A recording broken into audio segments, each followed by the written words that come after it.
السلام عليكم جميعا، ازيكم عاملين ايه؟ وحشتوني جدا جدا. طيب النهارده بقى ده التطورات بتاعه الخس اهو اللي احنا زرعناه مع بعض عشان نشوف مع بعض التطورات ونتعلم سوا مع بعض الزراعة.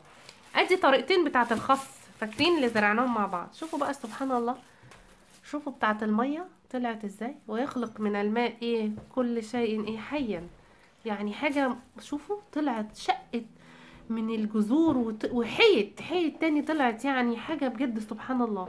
والأطفال عندي مبسوطين جدا، سارة وجنة، ان الخاصة طلعت تاني. يعني احنا شوف، انتوا شفتوا انا كنت قطعها ازاي، كانت حاجة تقولوا مش دي هتطلع خص، اهي طلعت اهي سبحان الله. وانا نقلتها بقى انقله، مش لازم انا قلت لكم في اي حاجة، اي حاجة تحطوها فيها، بس المهم ده طبق بلاستيك عادي ملياه ميه، طبعا مش مخروم زي ما كل مره بنخرج من حاجه. انا ملياه ميه عشان هي ايه، هي تشرب منه.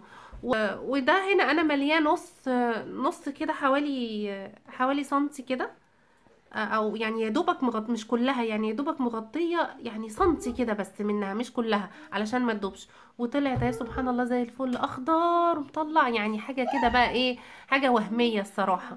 طيب ايه تاني بقى؟ بصوا دي بتاعه التربه، بتاعه التربه نمو. هي طلعت اخضرت، شايفين خضرت اخضرت ازاي من جوه؟ هتطلع بس بطيئه. بتاعه الميه اسرع، بتاعه الميه اسرع، طلعت على طول. ودي اخضرت هتطلع، بس تاخد وقت عشان ما حدش يقول انا حطيت ما عملتش طريقه الميه، عملت طريقه التربه بس.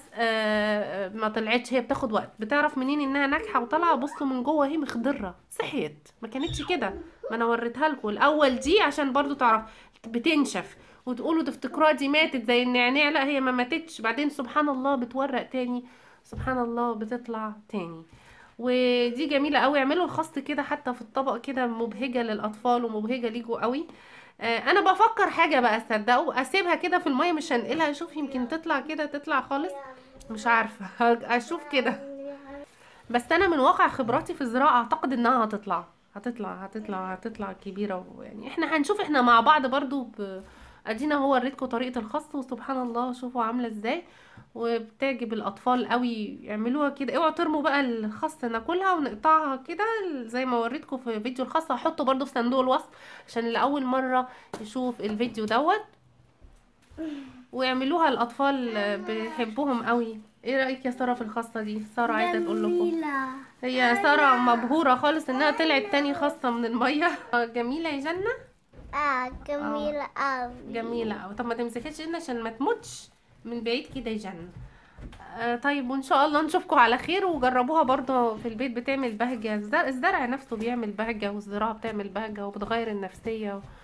وحاجة جميلة فعلا كمان، يعني بناخد كمان ثواب عليها لما نعتني بشيء ويطلع، يعني نرعاه يعني. يلا اشوفكم بقى الفيديو الجاي على خير في احلى وصفة مع منى، في فيديو زراعة او طبخ، او يعني قناة متنوعة. فاتمنى برضو ان انتوا تشوفوا بقى فيديوهاتي اللي انا عاملاها، وقولوا لي ايه رأيكم كده. بحبكم جدا وفي حفظ الله، ونشوفكم في وصفة جديدة وفي حاجة جميلة تكون مفيدة لينا يا رب وليكم. في حفظ الله، مع السلامة.